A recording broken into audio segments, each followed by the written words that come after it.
नमस्कार दोस्तों, आप देख रहे हैं गोंडा डेमोक्रेटिक न्यूज़। जैसा कि हमको सबको मालूम है कि उत्तर प्रदेश में निकाय चुनाव का बिगुल बज चुका है।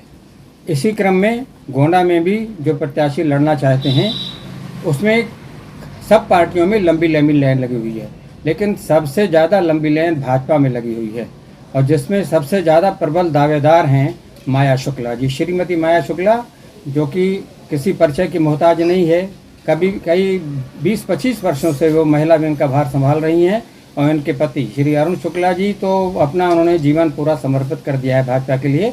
आइए हम उन्हीं से बात करते हैं। श्रीमती माया शुक्ला जी, आप चुनाव लड़ने जा रही हैं। सबसे पहले तो ये बताइए कि आपको पार्टी टिकट क्यों दे, जबकि इतनी लंबी लाइन लगी हुई है, तो इसमें आप पार्टी क्यों आपको टिकट दे, इस बारे में आप कुछ कहेंगी? सबसे पहला तो ये है कि मैं प्रबल दावेदार हूँ। मैं पिछली बार लड़ी भी थी, रनर अप भी रही थी और ये सब लोग जानते हैं कि किसी कारण से मुझे हराया गया था। मैं जीती हुई कैंडिडेट थी। तो पहला तो मेरा यही पॉइंट बनता है। दूसरा, कोई भी महिला इतने कर्मठता से उसमें काम नहीं की है जितना हमने किया 20-25 साल से। हर प्रोग्राम में जाना, हर भाजपा का हर आंदोलन हर अटेंड करना, तो किसी महिला ने ऐसा नहीं किया है, वो हमने किया है। अच्छा, जनता आपको वोट क्यों दे? क्योंकि आप आज तक कभी आप जनता के सामने गई नहीं है। तो आप जनता के सामने बहुत गए हैं, जनता के सामने बहुत जाते हैं। गोंडा की पूरी जनता हमको जानती है और आप किसी से मेरे विषय में पूछे सब जानते ही हैं। और मैं सभासदी का इलेक्शन लड़ी थी, जीती थी। वहाँ के जनता हमसे इतनी खुश है कि वो बार बार हमसे रिक्वेस्ट कर रही है कि आप ही लड़िए चुनाव, और बल्कि गोंडा की जनता भी हमको पुश कर रही है कि आप चुनाव लड़िए। क्या हम ये सोच के खुश हो सकते हैं कि हम नगर के चेयरमैन से बात कर रहे हैं, भावी चेयरमैन से?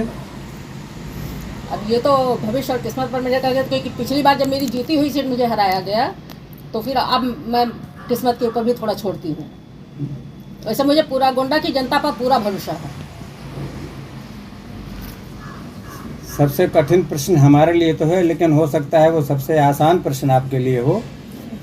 टिकट न मिलने की दशा में क्या आप बागी बन जाएंगी या प्रत्याशी जो भाजपा तय करेगा उसके खिलाफ जाएंगी? नहीं, हम भाजपा के प्रेमी हैं, भाजपा के प्रेमी हैं, भाजपा के साथ हैं।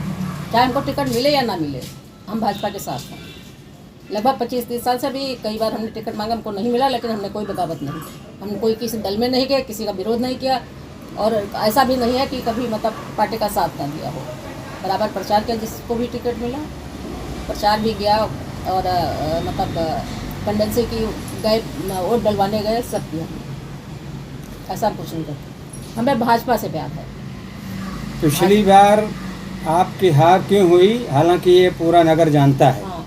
लेकिन इस बारे में आप कुछ कहना चाहेंगी? नहीं, अब हम तो अभी इस पर किस्मत पे छोड़ दिए, क्योंकि अगर मेरी किस्मत में होता तो मिलता, नहीं तो किसी की नहीं दाल गलती। तो मेरी किस्मत में नहीं था, इसलिए लोगों की दाल गल गई। वैसे कई लोगों से मुख से हमने सुना है कि एक प्रत्याशी जो बीजेपी की टिकट मांग रहा था वो बागी हो गया था। हाँ। और उसी की वजह से ही दुर्भाग्य से आपके हार हो गई। हमेशा बागी होता है, उसको एक बार टिकट मिला, लेकिन अगर भाजपा उसको फिर टिकट देती है तो सबसे बड़ी बात है, वो बागी हो गया था। और एक नहीं 2 बार ऐसा हो चुका है। और इस बार भी वो लाइन में है और बागी हो भी सकता है। अगर टिकट नहीं मिला तो बागी होगा, अगर उसको टिकट नहीं मिलता है तो बागी होगा। तब इस बार फिर क्या आप संभावना देख रही हैं? जहाँ तक उम्मीद है, हम लोगों को भी उम्मीद है कि आपको टिकट मिल जाए। हमारी आपकी शुभकामनाएं आपके साथ हैं। लेकिन अगर बाय द वे अगर वो प्रत्याशी भाजपा की टिकट न पाके बागी हो गया, तब उस समय आपको क्या करना होगा? हमको कड़ी मेहनत करनी होगी, अपने भाजपा का नाम तो रोशन करना ही है। अगर हमको टिकट मिलता है तो अपना भरपूर कोशिश करेंगे कि हम जीत हासिल करें, क्योंकि अब थोड़ा सा अनुभव भी हो गया। पहले एक्सपीरियंस इतना नहीं था, अब थोड़ा अनुभव हो गया। चलिए, आपकी प्राथमिकताएं क्या क्या होंगी अगर चुनाव आप जीत जाती हैं? तो आपकी प्राथमिकताएं क्या क्या होंगी शहर के लिए? सबसे पहले तो सफाई, जितने ये जहाँ नालियाँ नहीं हैं, जहाँ सड़कें नहीं हैं, उस सब की मरम्मत। और वो जो भी हमसे बड़े नगर उसके चुनाव के इसके लिए नगर पालिका क्षेत्र के लिए जो जो भी आवश्यकता है पूरा भरपूर पूरा करने की कोशिश करेंगे। अतिक्रमण के बारे में आपका क्या कहना है, जबकि ये पूरा शहर जानता है कि नगर पालिका के नालों पर कहीं कहीं, मैं हर जगह तो नहीं कह पाऊंगा, कहीं कहीं वहाँ के पार्षदों ने ही अतिक्रमण करके अपने दुकान मकान बनवा लिए हैं। इसके बारे में आप क्या करेंगी? वो लोग गलत कर रहे हैं और उन कोशिश यही कराएंगे कि अतिक्रमण मतलब वो हटाया जाए जो अवैध कब्जा है, क्योंकि इससे हमारे नालियों पे और सड़कों पे बहुत फर्क पड़ता है और यातायात और वाहनों को भी बहुत वो पड़ती है, परेशानी होती है।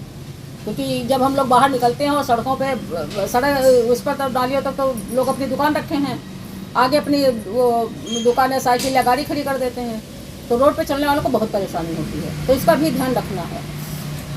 तो जो भी नगर पालिका क्षेत्र में आता है उसके लिए तो हम ध्यान देंगे ही। टिकट मिलने की दशा में आप सबसे कड़ा मुकाबला आप किससे मानती हैं? अब ये तो हम अभी नहीं कह सकते, लेकिन अब जिससे मिल जाए तो कड़ा मुकाबला तो सपा और भाजपा का रहेगा। हमें आपसे ऐसे जवाब की उम्मीद थी। चलिए सुश्री माया शुक्ला जी, हमें आपसे मिलकर बहुत खुशी है और हमारी शुभकामनाएं आपके साथ हैं। और मैं उम्मीद करता हूं कि मैं जब आपसे अगली बार मिलूंगा तो आपको चेयरमैन के रूप में ही देखना पसंद करूंगा। आपका बहुत बहुत धन्यवाद। धन्यवाद।